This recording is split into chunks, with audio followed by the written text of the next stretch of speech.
ನಮಾಮಿ Shankara. Dasharathi chits private limited ಅರ್ಪಿಸುವ ನಮಾಮಿ ಶಂಕರ ಆಧ್ಯಾತ್ಮಿಕ ಕಾರ್ಯಕ್ರಮಕ್ಕೆ ತಮಗೆಲ್ಲರಿಗೂ ಆದರದ ಸ್ವಾಗತ. ಚೀಟಿ ಹಾಕಿ ಅಲೆದು ಅಲೆದು ಸುಸ್ತಾಗಿದ್ದೀರಾ?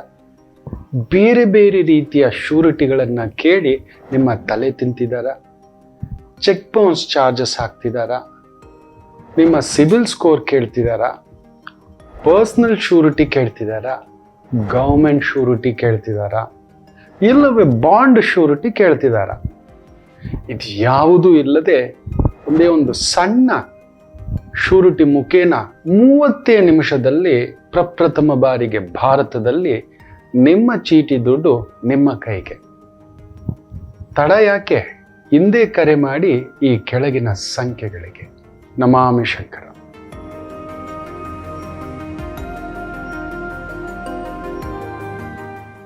ನಮಾಮಿ ಶಂಕರ. ಸದಾಶಿವ ಸಮಾರಂಭಂ ಶಂಕರಾಚಾರ್ಯ ಮಧ್ಯಮಾಂ ಅಸ್ಮದಾಚಾರ್ಯ ಪರ್ಯಂತಂ ವಂದೇ ಗುರು ಪರಂಪರಾಂ. ಶ್ರುತಿ ಸ್ಮೃತಿ ಪುರಾಣಾನಾಂ ಆಲಯಂ ಕರುಣಾಲಯಂ ನಮಾಮಿ ಭಗವತ್ಪಾದಂ ಶಂಕರಂ ಲೋಕಶಂಕರಂ. ನಾಡಿನ ಸಮಸ್ತ ವೀಕ್ಷಕ ಬಂಧುಗಳ ಪಾದಾರವಿಂದಗಳಿಗೆ ನನ್ನ ಶಿರಸಾಷ್ಟಾಂಗ ನಮಸ್ಕಾರಗಳು. ಕಲಿಯುಗ ಪುರುಷನ ಸ್ವರೂಪ ಎಂಥದ್ದು ನೋಡಿ. ಒಮ್ಮೆ ಬ್ರಹ್ಮಲೋಕದಲ್ಲಿ ಬ್ರಹ್ಮದೇವರು ಕುಳಿತು ಅಲ್ಲೊಂದು ಚರ್ಚೆ. ಬ್ರಹ್ಮದೇವರ ಹತ್ರ ಎಲ್ಲರೂ ಬರೋದೆ, ದೇವಾನುದೇವತೆಗಳು. ಸೃಷ್ಟಿಕರ್ತ ತಾನೇ ಅಲ್ವಾ? ಸೃಷ್ಟಿಯಲ್ಲಿ ನಡೀತಿರ್ತಕ್ಕಂಥ ವೈಪರೀತ್ಯಗಳು, ಒಳ್ಳೆಯದು ಕೆಟ್ಟದ್ದು, ಪ್ರತಿಯೊಂದು ಸೃಷ್ಟಿಕರ್ತನಿಗೆ ಅಲ್ಲೊಂದು ಲೆಕ್ಕಾಚಾರಗಳು. ಏನು ಸ್ವಾಮಿ ಹಿಂಗೆ ನಡೀತಿದೆ?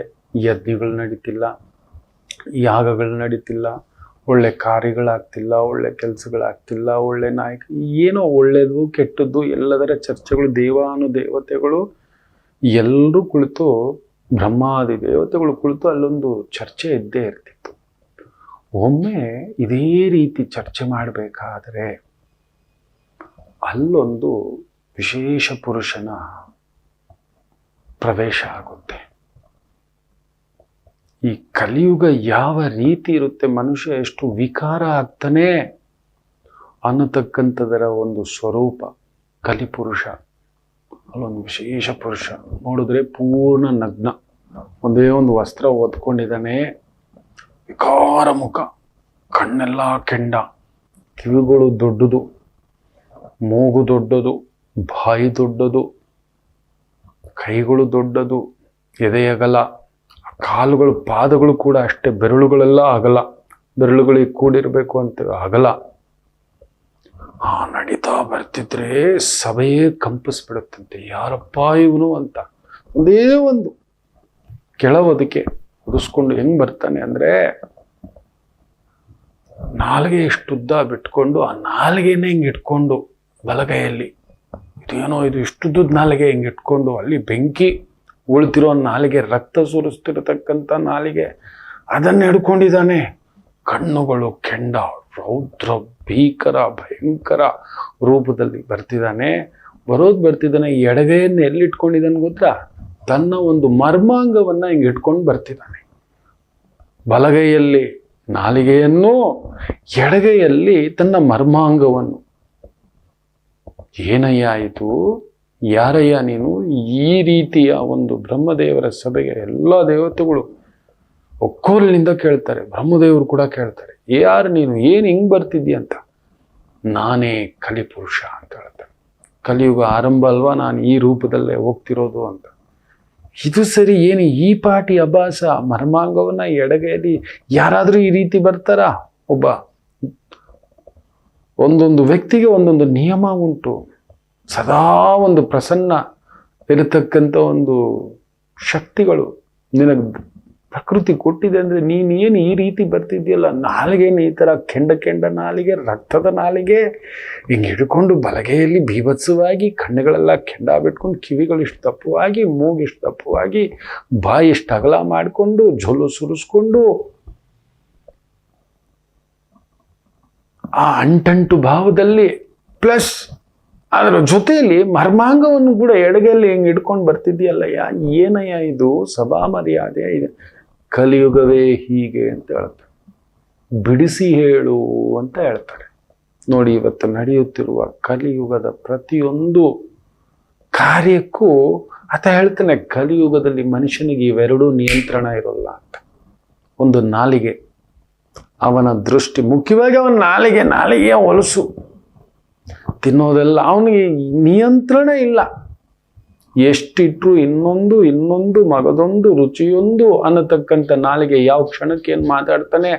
ಕಲಿಯುಗದಲ್ಲಿ ಎಲ್ಲರೂ ಸಮೇತ ನನ್ನನ್ನು ಸೇರಿಸಿ, ಎಲ್ಲರೂ ಒಂದು ಸ್ಥಾನ ಸಿಕ್ಬಿಟ್ರೆ ಸಾಕು, ಒಂದಷ್ಟು ದುಡ್ಡು ಸಿಕ್ಬಿಟ್ರೆ ಸಾಕು, ಒಂದಷ್ಟು ಅಧಿಕಾರ ಸಿಕ್ಬಿಟ್ರೆ ಸಾಕು, ಒಂದಷ್ಟು ನೋವಾಗ್ಬಿಟ್ರು ನನ್ನವನಲ್ಲ, ಎಲ್ಲ ಬರೀ ಸುಳ್ಳೆ.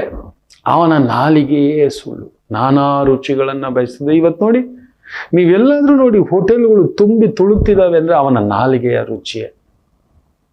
ನೀವು ರೀಲ್ಸ್ ನೋಡಿ, ಏನಾದ್ರು ಕೆದಕಿದ್ರೆ ಒಂದು 4 ಹೋಟೆಲ್ದು ಯಾರೋ ಶೂಟ್ ಮಾಡಿ ಹಾಕಿರ್ತಾರೆ. ಈ ಹೋಟ್ಲ್ ಇಷ್ಟು ರುಚಿ, ಈ ಹೋಟ್ಲ್ ಇಷ್ಟು ವರ್ಷದಿಂದ ಇದೆ, ಅದಿದೆ ಅಂತ.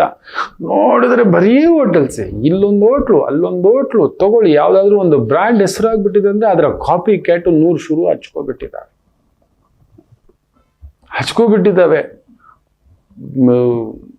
ಇವತ್ತು ಹೋದ ಹೋಟೆಲ್ಗೆ ಹೋಗಲ್ಲ,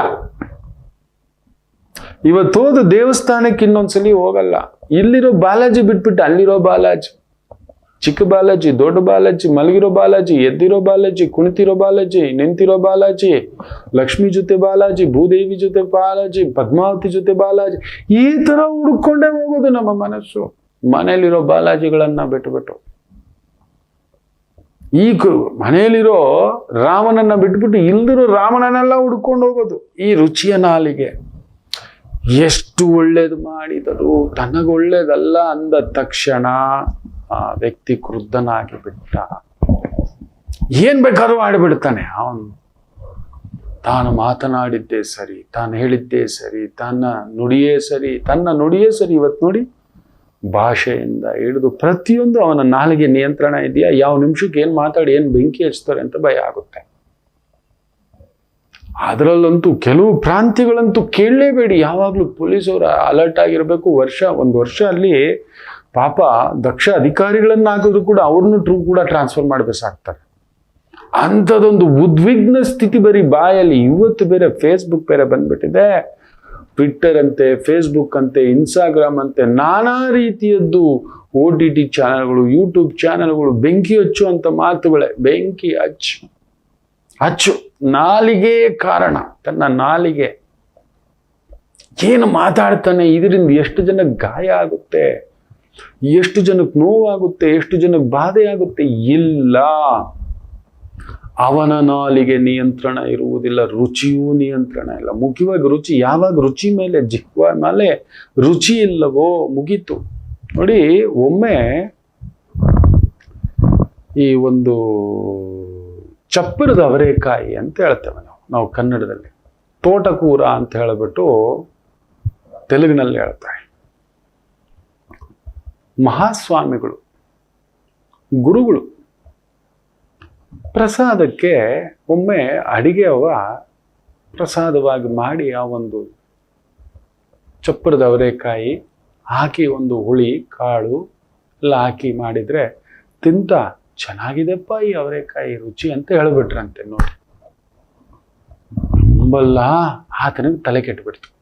ಗುರುಗಳನ್ನ ಸಂಪ್ರೀತಿ ಮಾಡಬೇಕು ಅಂತ ನಿತ್ಯ ಮಾಡಿಡೋದು, ನಿತ್ಯ ಅದರಲ್ಲೇ ಏನೇನೋ ಬಸ್ಸಾರು ಮಾಡಿಡೋದು, ಇನ್ನೊಂದು ಆ ಕಾಳುಗಳನ್ನು ಹುಡುಕಿ ಬಂದು ಭಕ್ತಾದಿಗಳೆಲ್ಲ ಗುರುಗಳಿಗೆ ಈ ಚಪ್ಪರದ ಅವರೆಕಾಯಿ ಅಂದ್ರೆ ತುಂಬಾ ಇಷ್ಟ ಅಂತ. ಇದು ಏನಾಗ್ಬಿಡ್ತು ಅಂದ್ರೆ, ಗುರುಗಳ ಜೊತೆನಲ್ಲಿ ಕುಳಿತು ಪ್ರಸಾದ ಸೇವಿಸ್ತಿದ್ದಂಥವ್ರಿಗೂ ಕೂಡ ನಮ್ಮ ಗುರುಗಳಿಗಿದಿಷ್ಟ, ಅದಿಲ್ಲದೆ ಭಕ್ಷ್ಯವೇ ಇಲ್ಲ. ಗುರುಗಳಿಗೂ ಇದು ಗೊತ್ತಾಗ್ಲಿಲ್ಲ. ಒಮ್ಮೆ ಹೇಗೋ ಕಿವಿಗೆ ತಲುಪ್ತಂತ. ಒಂದು 7-8 ದಿನ 10 ದಿನ ಆಗಿದೆ. ಏನ್ ಗುರುಗಳೇ, ನಿಮಗೆ ಚಪ್ಪರದ ಅವರೆಕಾಯಿ ಅಂದ್ರೆ ತುಂಬಾ ಇಷ್ಟ ಅಂತೆ, ಅದಕ್ಕೆ ಭಕ್ತಾದಿಗಳು ತಗೊಬಂದಿದ್ದಾರೆ ನೋಡಿ ಅಂತ. ನಾನೇ ಅವಾಗ ಹೇಳಿದೆ ಅಂತ. ಹರಡೆ ನಿಮ್ಮ ಅಡಿಗೆಯವನು ಹೇಳ್ದ ಅಂತ. ಮುಖ ನೋಡ್ತಾರೆ, ಸ್ವಾಮಿ ಅವತ್ತು ಬಡಿಸಿದ್ನಲ್ಲ ತುಂಬಾ ಚೆನ್ನಾಗಿದೆ ಅಂತ. ಅದಕ್ಕೆ ಹೇಳ್ಕೊಂಡೆ ನೋಡಿದ್ರೆ ಭಕ್ತಾದಿಗಳೆಲ್ಲ ನಿಮ್ಮ ಮೇಲೆ ಪ್ರೀತಿಗೆ ಅದೇ ತರ್ತಿದ್ದಾರೆ. ಪಾಪ ಭಕ್ತಾದಿಗಳು ಏನಂದ್ರೆ ಗುರುಗಳನ್ನ ಸಂಪ್ರೀತಿ ಮಾಡಬೇಕು, ಗುರುಗಳಿಗೆ ಇದು ಇಷ್ಟ ಅಲ್ವಾ ಅಂತ ಹೇಳ್ಬಿಟ್ಟು ತಲೆಗೆಟ್ಟೋಯ್ತಂತೆ ಗುರುಜಿಗಳಿಗೆ. ಏನೋ ಇದು, ಒಂದು ನಾಲಿಗೆ ಮೇಲೆ ಒಂದು ರುಚಿಯ ಹಿಡಿತವಿಲ್ಲದೆ ಈ ಸ್ಥಾನದಲ್ಲಿ ಕುಳಿತುಕೊಳ್ಳೋದ, ಒಂದು ನಾಲಿಗೆಯ ಮೇಲೆ, ರುಚಿಯ ಮೇಲೆ, ಒಂದು ಪ್ರಸಾದದ ಮೇಲೆ ನಿಯಂತ್ರಣವಿಲ್ಲದ ನನಗೆ ಇದೇನಿದು ನನ್ನನ್ನು ನಾನೇ ಈ ರೀತಿ ಮಾಡ್ಕೊಂಡಲ್ಲ ಅಂತ ಏನೂ ಹೇಳಿಲ್ವಂತೆ. ಆಯಿತು, ಅಲ್ಲಿ ಬಂದಿದ್ದನ್ನು ಹಂಚ್ಬಿಡಿ ಅಂದ್ರಂತೆ. ಇದೇನಿದು ಗುರುಗಳು ಹಿಂಗೆ ಹೇಳಿದ್ರಲ್ಲ ಅಂತ. ನೀವು ನಂಬೋಲ್ಲ, ಆವತ್ತಿನ ಪ್ರಸಾದಕ್ಕೆ ಎಲ್ಲರೂ ಕೂತಿದ್ದಾರೆ. ಪ್ರಸಾದ ಬಡ್ಸಕ್ಕೆ ಬಂದರೆ ಹೀಗಂತ ಹೇಳ್ತಾರೆ, ನನಗೆ ಸ್ವಲ್ಪ ಗೋಮೂತ್ರ ತಂದುಕೊಡಿ ಅಂತ ಹೇಳ್ತಾರಂತೆ.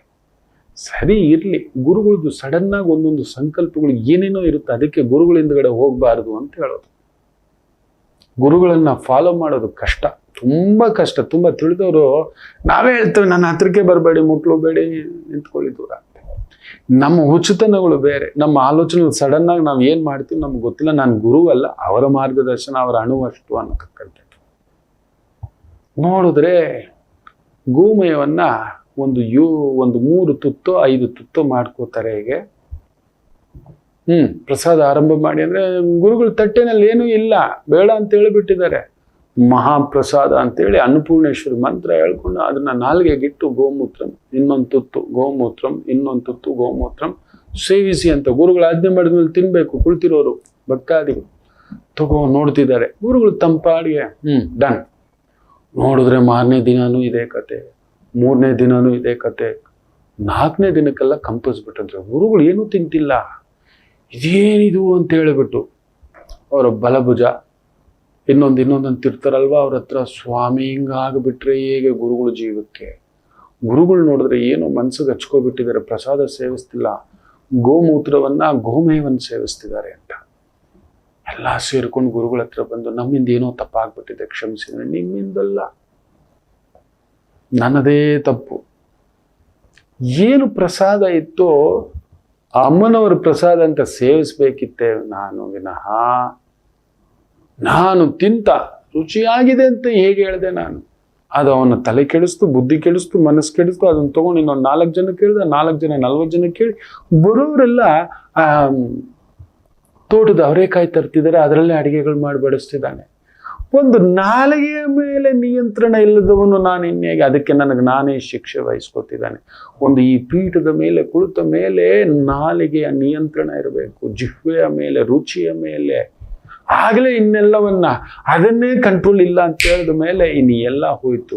ಅದಕ್ಕೋಸ್ಕರ ನನಗೆ ನಾನು ಹಾಕ್ಕೊಂಡಿರ್ತಕ್ಕಂಥ ನಿಯಮ ಒಂದು 11 ದಿನ ಇಲ್ಲ ಗುರುಗಳೇ, ಒಂದು 21 ದಿನ, ಒಂದು 48 ದಿನ ಬೇಡ ಗುರುಗಳೇ, ನಮ್ಮಿಂದ ಕ್ಷಮೆ ಆಯ್ತು, ನಾವು ಇನ್ನು ಮೇಲೆ ಇಂಥ ತಪ್ಪು ಮಾಡೋದಿಲ್ಲ ಅಂತ ವಿಧವಾಗಿ ಎಲ್ಲ ಆ ಒಂದು ಭಕ್ತಾದಿಗಳು ಆಂತರಂಗಿಕ ಎಲ್ಲರೂ ಆತ್ಮೀಯರೆಲ್ಲ ಕಣ್ಣೀರು ಹಾಕೊಂಡು ಕೇಳ್ಕೊಂಡಾಗ ಗುರುಗಳು ಆಯ್ತು ಇನ್ನೊಂದು 3 ದಿನ ಅಂತ ಹೇಳಿ 11ನೇ ದಿನಕ್ಕೆ ಆ ಕಾರ್ಯಕ್ರಮವನ್ನು ನಿಲ್ಲಿಸಿದ್ರಂತೆ. ಆವತ್ತಿಂದ ತೋಟಕೂರ ಅಂತ ಏನು ಹೇಳ್ತೇವೆ, ಚಪ್ಪರದ ಅವರೇಕಾಯಿ ಅನ್ನತಕ್ಕಂಥದ್ದು ಪ್ರಸಾದದಲ್ಲಿ ಇಲ್ಲವಂತೆ. ಏನಿತ್ತು ಅಷ್ಟೇ, ಗುರುಗಳು ಅಷ್ಟೇ ಮುಗೀತು, ಇನ್ನೆರಡು ತಿಂದು. ನಾಲಿಗೆಯ ಮೇಲೆ ನಿಯಂತ್ರಣ. ಆ ಗುರುಗಳು ಇನ್ಯಾರೂ ಅಲ್ಲ, ಕಂಚಿ ಕಾಮಕೋಟಿ ಪೀಠದ ಶ್ರೀ ಶ್ರೀ ಶ್ರೀ ಚಂದ್ರಶೇಖರ ಭಾರತೀ ತೀರ್ಥ ಮಹಾಸ್ವಾಮಿಗಳು. ಅಂದ್ರೆ ಕಲಿಯುಗಕ್ಕೆ ಒಂದು ಗುರುವಿನ ನಾಲಿಗೆಯನ್ನು ಕೂಡ ಕೆಡಿಸುವಷ್ಟು ಮಟ್ಟಕ್ಕೆ ಯೋಚನೆಯನ್ನ, ರುಚಿಯನ್ನ. ಯಾವಾಗ ನಾವು ರುಚಿ ನೋಡಿದ್ದೆಲ್ಲ ರುಚಿ ಬೇಕು, ಅದಕ್ಕೆ ಕಣ್ಣು ಕೆಂಡ, ಕಲಿಪುರುಷನ ಕಣ್ಣು ಕೆಂಡ ಅದು ಬೇಕು. ಈ ಅಂಧವಾಗಿರೋದು ನನಗೆ ಬೇಕು, ಈ ಅಧಿಕಾರ ನನಗೆ ಬೇಕು, ಈ ಕಾರ್ ಬೇಕು, ಈ ಬಂಗಲೆ ಬೇಕು, ಈ ಬಟ್ಟೆ ಬೇಕು, ಇದು ನನ್ನದೇ. ನಾಲಿಗೆಯ ನಿಯಂತ್ರಣವಿಲ್ಲ, ಇಲ್ಲ. ಅಂಥದ್ದೊಂದು ವಿಕಾರ ಭಾವಕ್ಕೆ ಒಳಗಾಗ್ತಾನೆ ಕಲಿಪುರುಷ ತೋರಿಸ್ಕೊಟ್ಬಿಟ್ಟಿದ್ದಾನೆ. ದೇಹ ಈಗ ಇಟ್ಕೊಂಡು ನೋಡಿ, ನಮ್ಗೆ ದೇಹದ ಮೇಲೆ ಮೋಹ, ವಿಧವಾದ ಜಿಮ್ಮುಗಳಿಗೆ ಹೋಗೋದು, ಮೈ ಮೇಲೆ ಬಟ್ಟೆ ಇಲ್ಲವೇ ಇಲ್ಲ. ಅಯ್ಯೋಯ್ಯೋ, ಇನ್ನೂ ಒಂದು ಅಸಹ್ಯ ಹೇಳಬೇಕು ಅಂದ್ರೆ ಹರಿದು ಬಟ್ಟೆಗಳನ್ನ, ತಮ್ಮ ಅವಯಗಳನ್ನು ಸೋರಿಸ್ಕೊಳ್ಳೋ ಹಾಗೆ. ಅದರಲ್ಲಂತೂ ಈಗೀಗ ಫ್ಯಾಷನ್ ಬಂದ್ಬಿಟ್ಟಿದೆ. ಕೆಲವು ಸ್ತ್ರೀಯರು ನೋಡಬೇಕು, ಸೀರೆ ನಾವು ಇಲ್ಲಿವರೆಗೂ ಮುಚ್ಕೊಳ್ಳೋದಾದ್ರೆ ಬೇಕು ಅಂತ ಇಲ್ಲಿವರೆಗೂ ಹಾಕೊಳ್ಳೋ ಅಂತ ಭಾವ ತೋರಿಸ್ಲಿಕ್ಕೆ ಹಿಂಗ್ ಹೇಳ್ಕೋತಾರೆ, ಹೀಗೆ ಹೇಳ್ಕೋತಾರೆ. ಶಿವ ಶಿವ, ಪುರುಷರು ಅದಕ್ಕೆ ಮೀರಿದ್ದಾಗ್ಬಿಟ್ಟಿದ್ರೆ ಮೇಲುಡುಗೆನೆ ಹಾಕೋಲ್ಲ, ಹಾಕುದೇ ಇಲ್ಲ. ಆಲಯಕ್ಕೆ ಬಂದಾಗ ಮಾತ್ರ ಭಗವಂತನಿಗೆ ನಾನು ತನು ಮನ ಧನ ಎಲ್ಲವನ್ನು, ಈ ಕಾಯವೇ ನಿನ್ನದು ಅಂತ ಭಗವಂತನಿಗೆ, ಆ ಪುರುಷರಿಗೆ ಮಾತ್ರ ಅಂಥದ್ದೊಂದು ನಿಯಮ ಕೆಲವು ಆಲಯಗಳಲ್ಲಿ ಇಟ್ಟಿದ್ದಾರೆ, ಮೇಲುಡುಗೆ ತೆಗೀರಿ ಅಂತ. ಭಗವಂತನಿಗೆ ಆ ಅನುಗ್ರಹ ಬೀಳಲಿ, ಆ ಶಕ್ತಿ ಬೀಳಲಿ, ಭಗವಂತನ ಕೃಪಾ ಕಟಾಕ್ಷ ಬೀಳಲಿ ಅನ್ನತಕ್ಕಂಥದ್ದು. ಆ ದೇಹದ ಮೇಲೆ ಮಮಕಾರ ಹೋಗಲಿ, ದೇಹದ ಮೇಲೆ ಮೋಹ ಹೋಗಲಿ ಅನ್ನತಕ್ಕಂಥ ಕಾರಣಕ್ಕೆ ತೆಗೆಸೋದದು. ಎಲ್ಲ ಮುಚ್ಚಿಟ್ಕೊಂಡು ನಮಗೆ ಆಸೆ ನೋಡಿ, ಬದುಕಿರೋ ಅಷ್ಟು ದಿನ ಈ ಬಟ್ಟೆ ಆ ಬಟ್ಟೆ, ಈ ಬಟ್ಟೆ ಆ ಬಟ್ಟೆ ಅಂತ ವಿಧವಾದ ಬಟ್ಟೆಗಳನ್ನ ಬದಲಾಯಿಸ್ಕೊಳ್ಳೋ ನಾವು ತಮಾಷೆ ಗೊತ್ತರ, ನಮ್ಮ ಜೀವ ಈ ದೇಹದಿಂದ ಹೊರಗಡೆ ಬಂದಾಗ ಅದಕ್ಕೊಂದು ಬಟ್ಟೆ ಕೂಡ ಇಡಲ್ಲ, ಯಾವುದೋ ಒಂದು ಬಿಳಿ ಬಟ್ಟೆ ಸುತ್ತಿಂಗೆ ತಾಕ್ತಾರೆ ಅಷ್ಟೇ. ಇನ್ನೂ ವಿಚಿತ್ರ ಗೊತ್ತರ, ಇನ್ನೂ ವಿಚಿತ್ರ, ನಮ್ಮ ಹುಟ್ಟಿಗೆ ಕಾರಣರಾದವರನ್ನ ಇಡೀ ಜಗತ್ತು ನೆನಪಿಗೆ ಇಟ್ಕೊಳುತ್ತೆ. ಈಗ ನೋಡಿ, ನಮ್ಮಪ್ಪ ನಾಗಪ್ಪ, ನಮ್ಮಮ್ಮ ರತ್ನಮ್ಮ, ನೆನಪಿಗಿದೆ, ನನಗೆ ನೆನಪಿಗಿದೆ. ತಮಾಷೆ ಗೊತ್ತರ, ನಮ್ಮಮ್ಮನನ್ನ 4 ಜನ ಹೊತ್ರಲ್ವಾ, ನನಗೆ ನೆನಪೇ ಇಲ್ಲ. ನಮ್ಮ ಅಪ್ಪಾಜಿನ 4 ಜನ ತಗೊಂಡ್ರಲ್ವಾ, ಅಂತಿಮ ಸಂಸ್ಕಾರಕ್ಕೆ ಯಾರಿಗೂ ನೆನಪಿರೋಲ್ಲ. ನೋಡಿ, ಇದು ವಿಚಿತ್ರ. ನಾವು ಮಾತ್ರ ನಮ್ಮಪ್ಪ ಯಾರು ಗೊತ್ತಾ, ನಮ್ಮಮ್ಮ ಯಾರು ಗೊತ್ತಾ, ನಮ್ಮ ಹುಟ್ಟಿಗೆ ಯಾರು ಗೊತ್ತಾ, ಇದೆಲ್ಲ ಮಾತಾಡ್ತೇವೆ. ನಾವು ಸತ್ತಾಗ ನಮ್ಮನ್ನ 4 ಜನ ಎತ್ಕೊಂಡು ಹೋಗಿರೋರ ಹೆಸರು ನಮಗೆ ಗೊತ್ತೇ ಇಲ್ಲಪ್ಪ. ಆದ್ರೆ ಈ ನಾಲಿಗೆಯ ಮೋಹ, ಈ ಕಣ್ಣಿನ ಮೋಹ, ರುದ್ರ ಕಿವಿಗಳು ನೋಡಿ ದೊಡ್ಡದು, ನಮಗ್ ಬರೀ ಬೇರೆಯವ್ರದ್ದು ಕೇಳೋದೇ ಅಂದ ದೊಡ್ಡದು. ಕಲಿಪುರುಷನ ಕಿವಿಗಳು ದೊಡ್ಡದು. ಅವನ ಹಾಳಾದ್ನೇನೋ ಒಳಗಡೆ ಆನಂದ, అందరూ బాగుండాలి, నేను ఒక్కడే దాంట్లో ఉండాలి, అది నేనై ఉండాలి, ಎಲ್ಲರೂ ಚೆನ್ನಾಗಿರ್ಬೇಕು, ಅದು ನಾನೊಬ್ಬನೇ ಆಗಿರ್ಬೇಕು. ಮೇಲ್ನೋಟಕ್ಕೆ ಮಾತ್ರ ಎಲ್ಲರೂ ಚೆನ್ನಾಗಿರ್ಲಿ, ಎಲ್ಲರೂ ಚೆನ್ನಾಗಿರ್ಲಿ, ಎಲ್ಲರೂ ಚೆನ್ನಾಗಿರ್ಲಿ ಅನ್ನತಕ್ಕಂಥ ಭಾವವೇ ವಿನಃ ಒಳಗಡೆ ಮಾತ್ರ ಮನುಷ್ಯನ ಆಂತರಂಗಿಕ. ಅದಕ್ಕೆ ಕಿವಿಗಳು ದಪ್ಪ ದೊಡ್ಡದು. ಕಲಿಪುರುಷನದ್ದು ನಮಗ್ ನೋಡಿ ಕಿವಿ ಯಾವಾಗ್ಲೂ ಇನ್ನೊಬ್ಬರದ್ದೇನಾಯ್ತು, ಅದರದ್ದೇನಾಯ್ತು, ಇದ್ರದ್ದೇನಾಯ್ತು, ಅವನು ಬಿದ್ನ, ಇವನು ಬಿದ್ನ, ಅವನ ಹಾಳಾದ್ನ, ಇವ್ ನನಗಿಂತ ಬೆಳೆದ, ಇದರ ಬಗ್ಗೆಯೇ ತಾನೇನು, ತನ್ನ ಗಮ್ಯವೇನು, ತನ್ನ ಆಂತರ್ಯವೇನು, ಅದರ ಬಗ್ಗೆ ಇಲ್ಲವೇ ಇಲ್ಲ ಕಿವಿ. ಅದರ ಕಡೆಯೇ. ಅದಕ್ಕೆ ಇವತ್ತು ರೋಡ್ ರೇಜ್, ಬೇಗ ನೆಗೆಟಿವ್ ಕೇಳಿಸ್ಕೊಳ್ಳೋದು, ಕೆಟ್ಟದ್ದು ಬೇಗ ಸೇರುತ್ತೆ, ಕೆಟ್ಟದ್ದು ಬೇಗ ಪ್ರಕೋಪ ತುಂಬಿಸುತ್ತೆ, ವಿಕಾರ ತುಂಬಿಸು. ಅದಕ್ಕೆ ಅವನ ಕಣ್ಣುಗಳು ಜೊಲ್ಲು ಸುರಿಸ್ಕೊಂಡು, ಆ ಮೂಗಿನಲ್ಲಿ ಬಿಸಿಗಾಳಿ, ಇಷ್ಟು ದೊಡ್ಡ ಮೂಗು, ಯಾರಿಗೂ ತಮ್ಮ ಕೋಪ ನಿಯಂತ್ರಣ ಇಲ್ಲ. ಹೋಗಲೋ, ತೆಗೆಯಲೋ, ಹಾಕಲೋ, ಪಡೆಯಲೋ ಅಂತಾನೆ, ಕ್ರೊತ್ತನಾಗ್ತಾನೆ, ತಾಳ್ಮೆ ಅನ್ನೋದು ಕಳ್ಕೋತಾನೆ, ಕೋಪಕ್ಕೆ ವಶವರ್ತಿ ಆಗ್ಬಿಡ್ತಾನೆ. ಅದಕ್ಕೆ ಮೂಗುದ್ದ ಕಲಿಪುರುಷನಿಗೆ. ನಾವೆಲ್ಲರೂ ಕೋಪಿಸ್ಟ್ರೆ. ಅವ್ನು ನೋಡಿ, ಯಾರನ್ನಾದ್ರೂ ನೋಡಿ, ಯಾರಾದರೂ ಕೋಪದ ನಿಯಂತ್ರಣದಲ್ಲಿದ್ದಾರೆ, ಯಾರೋ ಯೋಗಿಗಳು, ಅವರು ನಮ್ಮ ಜೊತೆಲಿ ಇರೋಲ್ಲ. ನಿಜವಾದ ಕೋಪವನ್ನು ನಿಯಂತ್ರಣ ಮಾಡಿದವರು ಜನಗಳ ಜೊತೆ ಬೆರೆಯುವುದಿಲ್ಲ, ಇರೋಲ್ಲ, ಇದ್ದೂ ಇಲ್ಲದ ಹಾಗೆ ಅಪರೂಪ. ನಾನು ನೋಡಿದ್ದೀನಿ ಅಂಥವ್ರನ್ನ, ನೋಡಿದ್ದಾನೆ. ನನಗೆ ಒಬ್ರು ಮೂರ್ತಿ ಸಾಹೇಬರು ಗೊತ್ತಿದ್ದಾರೆ. ಅಯ್ಯೋಯ್ಯೋಯ್ಯೋಯ್ಯೋ, ಅವ್ರಿಗೂ ಕೋಪ ಬಂದಿದ್ದೇ ನಾನು ಕೇಳಿಲ್ಲ. ಅಪರೂಪ. ಅದು ಕೂಡ ಎಷ್ಟು ಸೂಕ್ಷ್ಮವಾಗಿ ನಿಧಾನವಾಗಿ ಅಂತಾರು. 2 ರೊಟ್ಟಿ ಇದ್ದಿದ್ರೆ ಸಾಕಿತ್ತು, ಏನಕ್ಕೆ 3 ರೊಟ್ಟಿ ಅಷ್ಟೇ. ಅದೇ ನಂಬಯಲ್ಲಾದ್ರೆ ಏನಕ್ಕೆ ಬಕಾಸುರ ಅನ್ಕೊಂಡಿದ್ಯಾ, 30 ತುರುಕಿಸ್ಬಿಡು ಅಂತೆಲ್ಲ ಏನಾದ್ರು ಮಾತಾಡ್ಬಿಡ್ತೇವೆ. ನನ್ನನ್ನಂತೂ ಕೇಳಬೇಡಿ ಅಪ್ಪ, ನನ್ನ ಧರ್ಮದೇವತೆ, ನನ್ನ ತಾಯಿ ಮಾತು ತಗೊಂಡು ಹೋಗ್ಬಿಟ್ರಪ್ಪ. ನೀನು ಕೋಪ ಜಾಸ್ತಿ ಕಣೋ, ಮೂಗಿನ ಮೇಲೆನೆ ಕಣೋ, ಏನು ಮಾತಾಡ್ತೀವೋ, ಏನು ಆಡ್ಬಿಡ್ತೀವೋ ನೋಡ್ಕೊಳ್ಳೋ ಅಂತ. ನಿಜವಾಗ್ಲೂ ಮಕ್ಕಳೇ, ಅಮ್ಮ ನನ್ನ ಕೈ ಹಿಡ್ಕೊಂಡು ಮಾತು ತಗೊಂತು. ಬೇಡಪ್ಪ, ಆಡದ ಮಾತು ಮುತ್ತು ಒಡೆದ್ರೆ, ಆಡಿದ ಮಾತು ಬಂದು ಬಿಟ್ರೆ ಭಾರಿ ಕಷ್ಟವಪ್ಪ. ಮುತ್ತನ್ನಾದ್ರೂ ಜೋಡಿಸ್ಬೋದೇನೋ, ಆದ್ರೆ ಆಡಿದ ಮಾತು ವಾಪಸ್ ತಗೊಳಕ್ಕಾಗಲ್ಲ ಕಣೋ, ನೋಡ್ಕೊಳ್ಳೋ, ಒಂದು ಕ್ಷಮೆ ಕೇಳ್ಬಿಡು. ನಾನು ಕ್ಷಮೆ ಕೇಳ್ತೇನೆ. ಅದಕ್ಕೆ ನಿಮ್ಮ ಹತ್ರ ಯಾವಾಗ್ಲೂ ಕ್ಷಮೆ ಕೇಳ್ತಿರ್ತಾನೆ. ಗೊತ್ತೋ ಗೊತ್ತಿಲ್ಲದೆಯೋ ನನ್ನಿಂದ ಅಪಸ್ವರವೋ ಒಂದು ರೀತಿ ಏನೋ ಒಂದು ಅಪಭ್ರಂಶ ಮಾತುಗಳು ಬಂದು ನಿಮ್ಮ ಮನಸ್ಸಿಗೋ ಬುದ್ಧಿಗೋ ಎಲ್ಲೋ ಹೃದಯಕ್ಕೂ ನಾಟಿ ಘಾಸಿ ಮಾಡಿಬಿಟ್ಟಿದ್ರೆ ಕ್ಷಮೆ ಇರ್ಲಿ ನಿಮ್ಮ ಪಾದಕ್ಕೆ ಹಾಕ್ಕೊಳ್ಳಿ ಅಂತ ಆಗಾಗ ಕೇಳ್ತಿರ್ತಾರೆ. ನೀವೆಲ್ಲ ನನ್ನ ಪಾದ ಮುಟ್ಟೋದು, ನಾನು ನಿಮ್ಮ ಪಾದ ಮುಟ್ಟಬೇಕು, ನಿಮಗೆ ಗೊತ್ತಿಲ್ಲ. ಇದೇ ಸತ್ಯ, ಪಾರಮಾರ್ಥಿಕ ಸತ್ಯ. ತಗ ಮೂಗು, ಕೋಪಂ ಕ್ರೋಧಂ ಸರ್ವನಾಶಂ. ತಾನು ಸಾಯೋದಲ್ದೆ ಎದುರುಗಡೆ ಇಡೀ ಕುಟುಂಬ ನೋಡಿ ಅವನು ಯಾರೋ 17 ಬಾರಿ ಚುಚ್ಚಿದಾನೆ, ಅದ್ಯಾರೋ ಹುಚ್ಚಿ. ಕ್ರೋಧವೇ ಅದು. ತನ್ನವ್ರನ್ನ ತನ್ನ ಕುಟುಂಬವನ್ನ. ಈಗ ಯಾರಾದ್ರೂ ಅವ್ರನ್ನ ನಮ್ಮ ಫ್ರೆಂಡು ಅಂತ ಹೇಳ್ತಾರ ನೋಡೋಣ, ಆಕೆಯನ್ನ. ಏನೇ ತಾಯಿ ಜೀವ, ಹೆಣ್ಣು ಕುಲಕ್ಕೆ ತಂದಿಟ್ಬಿಟ್ಟಿಯಲ್ಲಮ್ಮ, ಸಾಕಮ್ಮ ನೀನು ನನ್ನ ಫ್ರೆಂಡೇ ಅಲ್ಲ ಅಂತ ಫೇಸ್ಬುಕ್ ಇನ್ನೊಂದು ಎಲ್ಲ ಎಕ್ಸಿಟ್ ಬ್ಲಾಕ್ ಮಾಡಿ ಬಿಸಾಕ್ಬಿಟ್ಟಿರ್ತಾರೆ. ಯಾರೋ ಅಪರೂಪದಲ್ಲೊಬ್ಬ ಹೇಳ್ಕೋಬಹುದೇನೋ ನನ್ನ ಮಗಳು ಅನ್ನತಕ್ಕಂಥದ್ದು. ಕ್ರೋಧಂ ಸರ್ವನಾಸ್ತಿ, ಸರ್ವಂ ನಾಸ್ತಿ, ಹೋಯ್ತು. ನಮ್ಮ ಭರತ ಖಂಡದಲ್ಲಿ ಕೋಪ ಅನ್ನೋದು ಒಂದು ನಿಯಂತ್ರಣ ದೊರೆಗಳಿಗಿರಬೇಕು. ಅಪರೂಪಪ್ಪ ನಮ್ಮ ದೊರೆಗಳು ದಂಡೆತ್ತಿ ಹೋಗಿಲ್ಲ. ಆ ಮೂರ್ಖರ ತರ ಪಕ್ಕ ರಾಜ್ಯದವರು, ಇನ್ನೊಂದು ದೇಶದವರು. ನೀವು ನೋಡಿ, ನಮ್ಮ ರಾಜ್ಯದವ್ರು ಅಂತ ನಾ ಹೇಳ್ತೀನಿ, ನಮ್ಮ ದೇಶದ ಸಂಸ್ಕೃತಿ ಅದು. ಎಲ್ಲಾದ್ರೂ ನಮ್ಮ ದೇಶ ದಂಡೆತ್ತಿ ಹೋಗಿರೋದು ನೋಡಿದ್ದೀರಾ? ಇಲ್ಲವೇ ಇಲ್ಲ. ಯಾರ ಕಥೆನೂ ಬೇಡ. ನೀವು ನೆಹರು ತಗೊಳ್ಳಿ, ವಲ್ಲಭಭಾಯಿ ಪಟೇಲ್ ತಗೊಳ್ಳಿ, ಇದ್ದ ಅಷ್ಟು ನಾಯಕರುಗಳು ಮಿತಿಮೀರಿ ಹೋದಾಗ ನಮ್ಮ ಬುಡಕ್ ಬಂತು, ಇಡ್ತೀವಿ ನಿಮಗೆ ಅಂತೀವಿ. ಈಗಲೂ ನಮ್ಮ ವಿದೇಶಾಂಗ ಖಾತೆಯ ಮಂತ್ರಿ ಜೈಶಂಕರ್ ಅವರು ಹೇಳಿರೋದೇ, ನಾವು ಸುಮ್ಮನೆ ಕೂತ್ಕೋತೀವಿ ಅಂತ ಇನ್ಮೇಲೆ ಅನ್ಕೋಬೇಡಪ್ಪೋ. ನೀನು ಮತ್ತೆ ಉಗ್ರರ ಅಟ್ಟಹಾಸ ತೋರಿಸಿದ್ರೆ ನುಗ್ಗಿ ಹೊಡೆಯೋದೆ ಅಂತ ಹೇಳಿದ್ರೆ ಸತ್ಯವೇ ಆಯ್ತು. ಇನ್ನು ಸಾಕು ಬಾಯಿ ಮಾತು. 75-78 ವರ್ಷ ಆದ್ಮೇಲೂ ಕೂಡ ನಿನ್ನ ಬೆಳ್ಕೊ ನೋಡ್ಕೊ ಅಂತ ಹೇಳಿದ್ರೆ ನೀನು ಮತ್ತಷ್ಟು ನೀನು ಕಳೆ ಬೆಳೆಸ್ತಾನೆ ಇದ್ದೀಯ, ನಮಗೆ ಬತ್ತಿ ಇಡೋಕ್ ಬರ್ತೀಯ ಅಂತ ಹೇಳಿದ್ರೆ ಇನ್ನೆಲ್ಲ ಅದೆಲ್ಲ ಹೋಯ್ತು. ಸಹಿಸ್ಕೊಂಡಿರೋದು ಬಂತು, ನಾವು ತಿರುಗಿಸಿ ಹೊಡಿಯೋದು. ನಾವಂತೂ ಬೇಕು ಅಂತ ಬರೋದಿಲ್ಲ, ನಿಜವೇ. ಒಳ್ಳೇದಕ್ಕೆ ಅದು ಓಕೆ, ಒಳ್ಳೆ ಕಾರ್ಯಕ್ಕೆ ಕ್ರೋಧ ಬೇಕು, ಒಂದು ಚಾಂಪಿಯನ್ಶಿಪ್ ಗೆಲ್ಲಲಿಕ್ಕೆ ಕ್ರೋಧ ಬೇಕು, ಎಲ್ಲೆಲ್ಲೋ ತೋರಿಸೋದಲ್ಲ. ಪೊಲೀಸ್ ಇಲಾಖೆಗೆ ಬೇಕು ಅದು, ದುಷ್ಟರ ದಮನ ಮಾಡಲು. ದುಷ್ಟರ ದಮನ ಮಾಡಲು ಶಕ್ತಿ ಬೇಕು. ಆದ್ರೆ ಕಲಿಯುಗಕ್ಕೆ ದುರುಪಯೋಗ ಏನು ಗೊತ್ತಾ?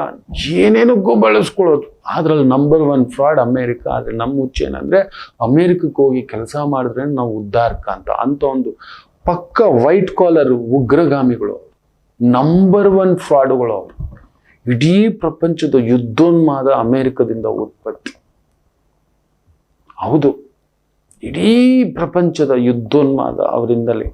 ಗಲ್ಲಿ ಎಲ್ಲ ಅಲ್ಲಿ ನಾವು ಹೆಂಗೆ ದಿನಸಿ ಅಂಗಡಿ, ತರಕಾರಿ ಅಂಗಡಿ ಇಟ್ಟಿರ್ತೀವಿ, ಅಲ್ಲಿ ಗನ್ಗಳ ಅಂಗಡಿ ಇಟ್ಟಿದ್ದಾರೆ. ಯಾರು ಬೇಕಾದ್ರೂ ಕೊಂಡ್ಕೋಬಹುದು. Gun mafia is controlling. ಏನು ಮಾಡೋಕ್ಕಾಗಲ್ಲ, ಉದ್ಯಮಿಗಳ ಕೈಯಲ್ಲಿದೆ ಗನ್ನುಗಳು, ಬಾಂಬುಗಳು. ಅವ್ರಿಗೆ ಯುದ್ಧ ಬೇಕು, ಇಲ್ಲಾಂದ್ರೆ ಅವ್ರ ಗನ್ನುಗಳನ್ನ ಹೆಂಗೆ ಉಪಯೋಗಿಸೋದು? ಅಂಥದ್ದೊಂದು ಹುಚ್ಚು ಉನ್ಮಾದದ ಊರು. ಆ ಊರಿಗೆ ಹೋಗಿ ದುಡಿದ್ಬಿಟ್ಟು ಡಾಲರ್ ರೂಪದಲ್ಲಿ ಕಳಿಸೋದಂತೆ. ಅಂದ್ರೆ ವೈಟ್ ಕಾಲರ್ನ ನಾವು ಇನ್ನಷ್ಟು ಉತ್ತೇಜನ ಮಾಡ್ತಿದ್ದೀವಿ ಅನ್ನತಕ್ಕಂಥದ್ದು. ಅಮೇರಿಕ ಕಾಲಿಡೋದೇ ಪಾಪ, ಆ ಊರಿಗೆ ಕಾಲಿಡೋದೇ ನಮಗೆ ಪಾಪ ಸುತ್ಕೊಂಡು ಬಂತು ಅಂತಕ್ಕಂಥದ್ದು. ಧರ್ಮಭ್ರಷ್ಟರು, ಎಲ್ಲದರಲ್ಲೂ ಭ್ರಷ್ಟರೇ ಅವರು. ಸ್ಟಿಲ್ ವಿ ಬಿಲೀವ್ ಅಮೇರಿಕಾ ಅನ್ನೋ ಒಂದು ಡ್ರೀಮ್. ಏನೋ ಒಂದ್ಸಲಿ ನೋಡ್ಬರಕ್ಕೆ ಒಂದು ಅಂದ, ಓಕೆ ಊರುಗಳು ನೋಡೋಣ. ಆದ್ರೆ ಕೆಲಸಕ್ಕೆ, ವ್ಯವಹಾರಕ್ಕೆ ಏನೋ ನನಗಂತೂ ಒಂದು ಗೊತ್ತಾಗ್ತಿಲ್ಲ ಮಕ್ಕಳೇ. ಕ್ರೋಧೋನ್ಮಾದಿಗಳು ಅಲ್ಲಿ, ಪ್ರತಿಯೊಬ್ಬ ದೊರೆಯೂ ಕ್ರೋಧೋನ್ಮಾದಿ, ಲಜ್ಜೆಗೆಟ್ಟ ನಾಯಕರುಗಳು ಅವರು. ನಮ್ಮ ನಾಯಕರುಗಳು ನಮ್ಮ ದೊರೆಗಳ ತರ ಅಲ್ಲ, ನಮ್ಮ ಇಂದ್ರಮ್ಮನ್ ತರ ಅಲ್ಲ, ನಮ್ಮ ವಾಜಪೇಯಿ ತರ ಅಲ್ಲ. ಸತ್ಯ ಹೇಳ್ತಾನೆ, ನಮ್ಮ ಮೋದಿಜಿ ಅವ್ರ ತರ ಅಲ್ಲ. ಎಸ್, ಏನೋ ಆಡ್ಬಿಟ್ರು ಪಕ್ಕದ ಸ್ಟೇಟ್ ಅವರು ಅಂತ ಹೇಳ್ಬಿಟ್ಟು ನಮ್ಮ ರಾಜ್ಯದ ದೊರೆ ಬಂದು ಯುದ್ಧ ಘೋಷಣೆ ಮಾಡ್ಲಿಲ್ಲ. ಇಲ್ಲ, ನೀವು ನೋಡಿಬೇಕಾದ್ರೆ ಸುಮ್ಮನಿದ್ದಾರೆ. ಎರಡನೇದು ಇನ್ನೊಂದು ಹೇಳ್ತೇನೆ, ಕಾಮನಿಯಂತ್ರಣ ಇಲ್ಲ, ಅದಕ್ಕೆ ಎಡಗೈಲಿ ಹಿಂಗೆ ಇಟ್ಕೊಂಡಿದ್ದೀನಿ ಅಂತ. ಯಾವಾಗ ಏನ್ ಮಾಡ್ತಾನೆ ಗೊತ್ತಾ? ಕಾಮನೆ ಅಂದ್ರೆ ಕೋರಿಕೆಗಳು, ದೈಹಿಕ ಕೋರಿಕೆಗಳು. ನೋಡಿದಂದದ್ದೆಲ್ಲ ನನಗ್ ಬೇಕು, ನನಗೆ ಇಲ್ಲ ಅಂತ ಹೇಳಿದ ತಕ್ಷಣ ಕೊಲೆ ಮಾಡಬೇಕು, ಇಲ್ಲ ತನ್ನನ್ನು ಕೊಂದ್ಕೋಬೇಕು. ಸುತ್ತಮುತ್ತಲಿನ ಇರೋರ್ನೆಲ್ಲ ವಿಷ ಹಾಕಿ ಎಲ್ಲ ಸಾಯಿಸಿದಾಳಂತೆ. ಅಪ್ಪ ತಾಯಂದ್ರಗಳ, ನಾ ಹೇಳಿದ್ನಲ್ಲ, ಇನ್ನು ಮಾಯೆ, ಹೆಣ್ಣು ಮಾಯೆ ಅಂತ ಹೇಳ್ತಿದ್ರು, ಇನ್ನು ಶುರು ಆಗ್ಬಿಟ್ಟಿದೆ ಉಲ್ಪಣವೇ. ಯಾಕೆ ಹೇಳಿ? ಸಂಸ್ಕಾರಗಳ ಜೊತೆ ಬೆಳೀತಿಲ್ಲ, ಸಂಸ್ಕಾರಗಳನ್ನು ಬೆಳಿಗ್ಗೆ ಕೇಳ್ತಿಲ್ಲ. ತಂದೆ ತಾಯಿ, ಅಜ್ಜ ಅಜ್ಜಿ, ನಮ್ಮ ಮಹಾಭಾರತ, ರಾಮಾಯಣ, ಗುರುಚರಿತ್ರೆ, ದೇವಿ ಚರಿತ್ರೆ, ಲಲಿತಾ, ಇವುಗಳ ಸಂಕೋಲೆಗಳಲ್ಲಿ, ಸಂಕೋಲೆ ಅನ್ನಲ್ಲ, ಅದೊಂದು ಧರ್ಮದ ಒಂದು ದಾರಿ. ಅದು ನಿತ್ಯ ಕೇಳ್ತಿದ್ರೆ ಏನಾಗುತ್ತೆ, ನಾನು ಏನಕ್ಕಿದು ಇಂಥದ್ದೊಂದು ಆಲೋಚನೆ ಬರುತ್ತೆ. ಕಲಿಯುಗ ಪುರುಷನ ಒಂದು ಕೋರಿಕೆಯಾಗಿ ನಮ್ಮನ್ನ ಕೋರಿಕೆಗಳನ್ನ ಎಲ್ಲೇ ಮೀರಿ ದಾಟ್ಕೊಂಡು ಹೋಗುತ್ತೆ. ಸರಿ, ಎಲ್ಲೋ ಒಂದು ಗೊತ್ತಿಲ್ಲದೆ ಒಂದು ದರ್ಶನವೋ ಪ್ರಸಾದವೋ ಆಯ್ತು, ಮುಗೀತು, ಬಂದ್ವಿ. ಇಲ್ಲ, ನನಗೆ ತಿರುಪತಿ ಇಷ್ಟ ದಿನ ಹೋಗಿ ಕೂತ್ಕೊಳ್ಳೋ ಅಂತ ಮೂರ್ಖರ ಸಂತೆ ನೋಡಿದಾನ. ವಾರಕ್ಕೊಮ್ಮೆ, ತಿಂಗಳಿಗೊಮ್ಮೆ ತಿರುಪತಿ ದರ್ಶನ ಇಲ್ಲ, ಧರ್ಮಸ್ಥಳದ ದರ್ಶನ ಇಲ್ಲ, ಅನ್ನಪೂರ್ಣೇಶ್ವರಿ ದರ್ಶನ ಇಲ್ಲ. ಏನ್ರಿ ಮಾತಾಡ್ತೀರಾ? ಅಂತ ಒಂದು ಗಾನಗಂಧರ್ವ ಜೇಸುದಾಸೆ ವರ್ಷಕ್ಕೊಮ್ಮೆ ಕೊಲ್ಲೂರಮ್ಮನ ದರ್ಶನಕ್ಕೆ ಬರ್ತಾರೆ. ಬಂದು ಅಲ್ಲೊಂದು ಚಂಡಿಕಾ ಯಾಗ, ಇಷ್ಟಕ್ಕೂ ಕ್ರೈಸ್ತ ಧರ್ಮೀಯ ಬಂದು ಪೂಜೆ ನಿಯಮ. ಅಮ್ಮ ನೀನು ಕೊಟ್ಟ ಭಿಕ್ಷೆ ಈ ವಾಯಸ್ಸು ಅಂತ ಹೇಳ್ಬಿಟ್ಟು ಆ ಪುಣ್ಯಾತ್ಮ ಇವತ್ತು ವರ್ಷಕ್ಕೊಮ್ಮೆ ಆತ ನೆನ್ಸಿದ್ರೆ ದಿನ ಅಲ್ಲೇ ಆಡ್ಬೋದು, ಅಲ್ಲೇ ಇರ್ಬೋದು. ಆ ಗುರುವಾಯೂರಪ್ಪ ಕ್ಷೇತ್ರಕ್ಕೆ ಹೋದ್ರು ಅಷ್ಟೇ, ವರ್ಷಕ್ಕೊಮ್ಮೆ ಅಲ್ಲೊಂದು ವಿಶೇಷ ಸೇವೆ ಅಂತ ಮಾಡ್ತಾರೆ. ಅವ್ರಿಗಿಲ್ಲದ ಹೆಸರ, ಅವ್ರಿಗಿಲ್ಲದ ಇನ್ಫ್ಲೂಯೆನ್ಸ. ಆದರೆ ನಾವು ಮಂಕು ಬೂದಿ ಮರ್ಚ್ಕೊಂಡು ಮಾಡೋ ಕೆಲಸ ಬಿಟ್ಟು, ಕಾರ್ಯ ಬಿಟ್ಟು ಹೋಗ್ಬಿಡೋದು. ದಿನ ಒಂದು, ಈಗ ಬೇರೆ ನಮ್ಮ ದೊರೆ ಬಿಟ್ಟಿ ಬಸ್ ಕೊಟ್ಬಿಟ್ಟಿದ್ದಾರೆ, 10 ಕಡೆ 10, ಅದ್ರ ಮೇಲೆ ಒಂದು 2,000 ರೂಪಾಯಿ ಬೇರೆ ಕೊಟ್ಬಿಟ್ಟವ್ರೆ ಕೆಲವರಿಗೆ. ತಾಗೋ, ಗಂಡನಿಗೆ ಉಪವಾಸ, ಅತ್ತೆಗೆ ಉಪವಾಸ, ಮಾವನಿಗೆ ಉಪವಾಸ, ಮಕ್ಕಳಿಗೆ ಉಪವಾಸ, ಕೋರಿಕೆ ಎಡಗೈಯಲ್ಲಿ ಇಟ್ಕೊಂಡಿರೋದು. ತಗೋ, ಮಾಡೋ ಕೆಲಸ ಅಲ್ಲ ಬಿಟ್ಟು ಅಲ್ಲಿ ಇಟ್ಕೊಂಡು ಹೋಗ್ಬಿಟ್ಟು ಮುಳುಗ್ ಬಂದ್ಬಿಟ್ರೆ ಏನಿದು? ಕಲಿಯುಗ ಪುರುಷ ಕೋರಿಕೆಗಳ ಒಂದು ಪುಟ್ಟುಗೂಡಿದೆ. ಇಲ್ಲ, ಇನ್ನೊಂದು ಬೇಕು. ಏನಿದೆಯೋ ಅದ್ರಲ್ಲಿ ಬಂಗಾರದಂತ ಹೆಂಡತಿಯ ಮೊದಲ ಮಗಳು, ಗಂಡನೇ ಮೊದಲನೇ ಮಗ. ಕಲಿಯುಗಕ್ಕೆ ಸಂತಾನ ದೋಷ ಇದೆ, ಸರಿ ಆಯ್ತು, ತೃಪ್ತಿ ಇಲ್ಲ, ಹೆಂಗಾದ್ರೂ ಸರಿ ಒಂದು ಚುಚ್ಚಿ ಬಾಧೆ ಕೊಟ್ಟು ನಮ್ಮ ಅತ್ತೆ ಸಂತಾನ ಇಲ್ಲ ಅಂದ್ರೆ, ಅಪ್ಪ ಇಲ್ಲ ಕಣ್ರು, ಆ ಗರ್ಭದಲ್ಲಿ ದೋಷ ಇದೆ, ಬಿಟ್ಬಿಡೋ, ಆ ಗರ್ಭ ಬಿಡೋ, ನಿನ್ನಲ್ಲೇ ದೋಷ ಇದೆ ಕಣೋ. ಮೊನ್ನೆ ಕೂಡ ತುಂಬಾ ನೀರು ಆ ಪುರುಷನಿಗೆ. ಅಮ್ಮ ಹಿಂಗಂತಾರೆ ಗುರುಜಿ, ಹೇಳುವಾಗಿಲ್ಲ, ಇರುವಾಗಿಲ್ಲ. ಅಯ್ಯೋ, ಎಷ್ಟಾದ್ರೂ ಚಟ್ಟ ಕಟ್ಟೋ ವಯಸ್ಸಾಗಿದ್ರು ಇನ್ನೂ ಬುದ್ಧಿ ಬಂದಿಲ್ವಾ? ಸೊಸೆನೇ ಮಗಳು ಅಂತ ಅನ್ಕೊಂಡು ಮೊಮ್ಮಗಳು ಮನೆಗೆ ಬಂದಿದ್ದಾಳೆ. ಮಗಳು, ಅಳಿಯ, ಮಗ ಕಣೆಯ, ಪುಟ್ಟು ಪಾಪು ಕಣೆಯ, ನೀವಿಬ್ಬರು ಮೊದಲು ಮಕ್ಕಳಾಗಿ ನಿನಗೆ ಅವನ ಮಗು ಇದನ್ನ ಕಲ್ಸ್ಕೊಟ್ಬಿಟ್ರೆ ಎಲ್ಲೂ ಅಂತದೊಂದು ಆಗೋಲ್ಲ, ಖಂಡಿತ ಮಗು ಆಗ್ಬಿಡುತ್ತೆ ನೀವು ಧೈರ್ಯ ತುಂಬಿಸಿದ್ರೆ. ನಮ್ಮ ಗುರುಗಳ ಕುಟುಂಬದಲ್ಲಿ ಒಂದು ಪುಟ್ಟದಾದಂಥ ಕದಲಿಕೆ ಇದೆ, ಅಲ್ಲಿ ಮಕ್ಕಳಾಗಲು ದೋಷ. ನೀವು ನಂಬೋಲ್ಲ, ತಾಯಿ ಜೀವ ಒಂದು ದಿನ ದೊಡ್ಡ ಸೊಸೆನಾಗ್ಲಿ ಚಿಕ್ಕ ಸೊಸೆನಾಗ್ಲಿ ನಾನು ನೋಡಿದ್ದಾನೆ. ಏನಕ್ಕೆ ಮಕ್ಕಳಾಗ್ಲಿಲ್ಲ ಅಂತ ಒಬ್ಬರಾದ್ರೂ ಆ ಕುಟುಂಬದಲ್ಲಿ, ದೊಡ್ಡ ಮಾವಯ್ಯ, ದೊಡ್ಡ ಕುಟುಂಬ, ಆ ಕುಟುಂಬಕ್ಕೆ ಅಲ್ಲೊಂದು ಶಾಪ ಇದೆ, ಮಕ್ಕಳ ದೋಷ. ಗಂಡು ಮಕ್ಕಳಿಗೆ ಮಕ್ಕಳಾಗುವ ದೋಷವಿದೆ. ಹಂಗೂ ಆದ್ರೂ ಹೆಣ್ಣು ಸಂತಾನ ಆಗ್ಬಿಡ್ಬೋದೇನೋ, ಗಂಡು ಮಗು ಆಗೋಲ್ಲ. ನಡೆದ್ರೆ ಅದು ಪವಾಡವೇನೋ, ಇದ್ರೆ ಆ ಮಗು, ಆ ಮಕ್ಕಳು ಆ ಮನೇಲಿ ಇರೋಲ್ಲ. ಈ ಥರದ್ದು ಏನೋ ಒಂದಿದೆ. ಒಂದು ದಿನ ಅವರ ಬಾಯಲ್ಲಿ ನಾನು ಆ ಮಾತು ಕೇಳಿಲ್ಲ. ಭಗವಂತ ಹಾಕದಷ್ಟಪ್ಪ. ಎಷ್ಟು ಚೆನ್ನಾಗಿ ನನ್ನ ಹತ್ರ ಹೇಳಿದ್ದು, ಅವನ ಇಚ್ಛೆ ಪಟ್ರೆ ನಾವು ಹಾಕಿದ ಬಿತ್ತನೆ ಎಲ್ಲ ಮರ ಆಗ್ಬಿಡುತ್ತೆ, ಗಿಡ ಆಗ್ಬಿಡುತ್ತಾ, ಸಸಿ ಆಗಿ ಗಿಡವಾಗಿ ಮರವಾಗಿ ಹೆಮ್ಮರ ಆಗ್ಬಿಡುತ್ತಾ, ಅವನಿಗೆ ಗೊತ್ತಿದೆ ಹಾಕೋ ಬುತ್ತಿ ಟೈಮ್ನಲ್ಲಿ ಹಾಕ್ತಾನೆ ಅಂತ. ಅಲ್ಲೊಂದು ನಡೆದಿದೆ ಪವಾಡ ಕುಟುಂಬದಲ್ಲಿ. ಒಂದು ವಂಶೋದ್ಧಾರಕವನ್ನು ದೈವವೇ ಪ್ರಸಾದಿಸಿದೆ. ಅವರು ಬಯಸಿದ್ದಲ್ಲವೇ ಅಲ್ಲ ಅದು, ಇದು ಸತ್ಯ. ತಾಯಿ ಕಣ್ಣಲ್ಲಿ ನೋಡ್ಬೇಕಿತ್ತು ಆನಂದ. ನೋಡ್ದಪ್ಪ, ತುಂಬಾ ತಲೆ ಕೆಡ್ಸ್ಕೋಬಾರ್ದು ಅಂತ. ಅಮ್ಮ ನಿನ್ನಂತವ್ರು ಪ್ರತಿ ಮನೇಲಿ ಇದ್ದು ಬಿಟ್ರೆ ಆನಂದವಮ್ಮ. ಏನ್ ಕೋರಿಕೆಪ್ಪ, ನಮ್ಮ ಹತ್ರ ಏನಿತ್ತಪ್ಪ, ಈ ಮನೆಗೆ ಇದ್ದದೊಂದು ಬದುಕು. ಆ ಸೊಸೆ ನೋಡು, ಅವಳಿಗೆ ಚುಚ್ಚಿ ಹೇಳ್ತ ಒಂದು ದಿನ ಎಲ್ಲ ಶುಭ ಕಾರ್ಯವನ್ನ ನೀವು ನಂಬಲ್ಲ, ದೊಡ್ಡ ಸೊಸೆಯ ಕೈಯಲ್ಲೇ ಮಾಡಿಸೋರು, ಎಲ್ಲ ಮಾಡಿಸೋರು. ಆ ಮಗುಗೆ ಮಕ್ಕಳಿಲ್ಲ. ಎಲ್ಲ ಪೂಜೆ, ಸತ್ಯನಾರಾಯಣ ಇರ್ಬೋದು, ವರಮಹಾಲಕ್ಷ್ಮಿ ಇರ್ಬೋದು, ದೀಪಾವಳಿ ಇರ್ಬೋದು, ಗೌರಿ ಪೂಜೆ ಇರ್ಬೋದು, ನೀನು ಮಾಡಮ್ಮ, ನಾನು ಇದ್ದೀನಿ. ಇಲ್ಲಮ್ಮ ನಾನು ಕುತ್ಕೋಬಾರ್ದಲ್ಲ. ಯಾರು ಹೇಳಿದ್ದು? ನಾನೇ ಹೇಳ್ತಿದ್ದೀನಿ ಕುತ್ಕೋ, ಯಾರಾದ್ರೂ ಬರ್ಲಿ. ಇನ್ನು ಆ ಹೆಣ್ಣು ಮಗುವಿನ ತಾಯಿ ಬಂದು ಕೂಡ ಒಂಚೂರು ಅರ್ಧಂಬರ್ಧ ಮನ್ಸಲ್ಲಿ ಕೂತ್ಕೊಂಡಿದ್ರೆ ಒಪ್ತಿರ್ಲಿಲ್ಲ. ನೀನು ಸುಮ್ಮನಿರ್ಮ, ಏನೂ ಆಗಲ್ಲ, ನನ್ನ ಸೊಸೆ ಕೂತ್ಕೊಳ್ಳಿ, ಆನಂದವಾಗಿರ್ಲಿ ಅಂತ ಹೇಳೋರು. ಅಪರೂಪ. ಕಲಿಯುಗಕ್ಕೆ ದೊಡ್ಡ ಶಾಪ ಕೋರಿಕೆಗಳ ಶಾಪ, ದೈಹಿಕ ವಾಂಛನ. ನೋಡಿದ ಸುಂದರವಾಗಿರೋದೆಲ್ಲ ಬೇಕೇ ಬೇಕು, ನನಗೆ ಬೇಕದು. ಅವನು ತನ್ನ ಕಾಮ ಕೋರಿಕೆಯಲ್ಲಿ ನಿಯಂತ್ರಣವಿಲ್ಲ, ಅದಕ್ಕೆ ಎಡಗೈಯಲ್ಲಿ ಇಟ್ಕೊಂಡಿದ್ದೀನಿ ಅಂತ ಕಲಿಪುರುಷ ಅಲ್ಲ. ಇವತ್ತಷ್ಟೂ ನಡೀತಿರುವಂತಹ ಅನಾಹುತವನ್ನ ಗಮನಿಸಿ ನೋಡಿ. ಶಿವ ಶಿವ, ಇದೇ ಆಗ್ತಿರೋದು. ಈ ಎರಡೇ ಕಾರಣ. ಅದರ ಮೇಲೆ ನೋಟ, ಅದರ ಮೇಲೆ ಕಿವಿ, ಆ ಹೊಟ್ಟೆ ಇಷ್ಟು ದಪ್ಪ, ಅಬ್ಬಬ್ಬ, ನಗ್ನ ದೇಹ, ನಗ್ನತೆ ತೋರಿಸ್ಕೊಂಡೇ ಓಡಾಡೋದು. ಇವತ್ತು ಹಂಗ ಆಗ್ಬಿಟ್ಟಿದೆ. ಅದನ್ನ ಬೇರೆ ಈ ಕ್ಯಾಮ್ರಾವ್ರು ಇಟ್ಕೊಂಡು ಓಡಾಡೋದು ಬೇರೆ. ಕೆಲವ್ರಿಗೆ ಅದೇ ಕೆಲಸ. ಈ ನಟಿಯರು ಕೆಲವರುಗಳು ಅರ್ಧಂಬರ್ಧ, ಮೇಡಮ್ ಈ ಶಾರ್ಟ್ ತೋರಿಸು, ಮೇಡಮ್ ಈ ಶಾರ್ಟ್ ತೋರಿಸು. ಅಯ್ಯೋ, ಇವ್ರ ಮನೆ ಬಂಗಾರ ಆಗೋಗ. ನಿಮ್ಮ ಅಕ್ಕ ತಂಗಿ ನಾನು ತೋರಿಸ್ತೀರೇನ್ರೋ? ಅವ್ರೇನೋ ಅರ್ಧಂಬರ್ಧ ಹಾಕೊಂಡು ಬರ್ತಿದ್ರೆ ಅವ್ರಿಗೆ ಅದೊಂದು ಹುಚ್ಚು. ಅದನ್ನೇ ಎತ್ತಿ ದೊಡ್ಡದಾಗಿ, ಈ ನಟಿ ಹಿಂಗ್ ಬರ್ತಿದ್ದಾಳೆ, ಹಂಗ್ ಬರ್ತಿದ್ದಾಳೆ, ಅದನ್ನ ನೋಡಿ ಅದು ತಿರ್ತ, ಮೇಡಮ್ ಇನ್ನೊಂದು ಚೂರು. ಶಿವ ಶಿವ. ಅದನ್ನ ನೋಡಿದವನ ಮನಸ್ಸು ಇನ್ನಷ್ಟು ವಿಕಲ್ಪ ಆಗಲ್ವಾ? ಯಾವ್ದನ್ನು ತೋರಿಸ್ಬೇಕು, ಯಾವ್ದನ್ನು ತೋರಿಸ್ಬಾರ್ದು ಅನ್ನೋದೇ ಇಲ್ವಾ? ಅಯ್ಯೋ ರಾಮಚಂದ್ರ. ಅದೇ ಅಮೇರಿಕದ ಸಂಸ್ಕೃತಿ, ನಮ್ಮೂರ್ ಸಂಸ್ಕೃತಿ ಅಲ್ವಲ್ಲ. ಕಲಿಪುರುಷ ಅವನೂರೇ ಅವನೇ, ಅವನು ಇಲ್ಲಿಗೆ ಕಾಲಿಟ್ಟು ಬಿಟ್ಟಿದ್ದಾನೆ ಅಷ್ಟೇ. ಏನೋ ಹೋಗ್ರಿ ಮಕ್ಕಳೇ. ಮಾತೃದೇವೋ ಭವ, ಮಾತೃದೇವೋ ನಮಾಮಿ ಶಂಕರ. ಕಟಕ ರಾಶಿಗೆ ಯಾವಾಗಲೂ ಕುಟುಕ್ತಲೇ ಇರುತ್ತೆ ಜೀವನ. ಒಂದ ಸಂಗಾತಿ ಇಲ್ಲ ಮಕ್ಕಳು.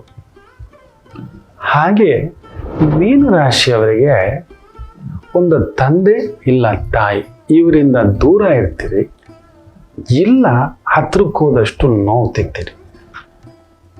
ಅನುರಾಧ ನಕ್ಷತ್ರಕ್ಕೆ ಯಾವಾಗಲೂ ಅನುರಾಧ ದೋಷವೇ. ಯಾಕೋ ಜ್ಯೇಷ್ಠ ನಕ್ಷತ್ರದವ್ರಿಗೆ ಮದುವೆ ವಿಚಾರದಲ್ಲಿ ಅಲ್ಲೊಂದು ಯುದ್ಧವೇ. ಏನು ಕನ್ಯಾ ರಾಶಿ ಕೇಳಲೇಬೇಡಿ, ಕಣ್ಣೀರು ತಪ್ಪಿದ್ದಲ್ಲ. ಯಾಕೆ ಇಷ್ಟೆಲ್ಲ ಕನ್ಫ್ಯೂಷನ್ ತಿಳ್ಕೋಬೇಕಾ?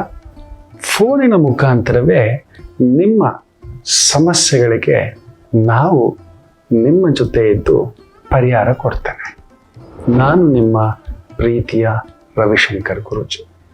ಈ ಕೆಳಗಿನ ಫೋನ್ ಸಂಖ್ಯೆಗೆ ಕರೆ ಮಾಡಿ ನಿಮ್ಮ ಪ್ರಶ್ನೆಗೊಂದು ಉತ್ತರ ಪಡೆಯಿರಿ. ನಮಾಮಿ ಶಂಕರ.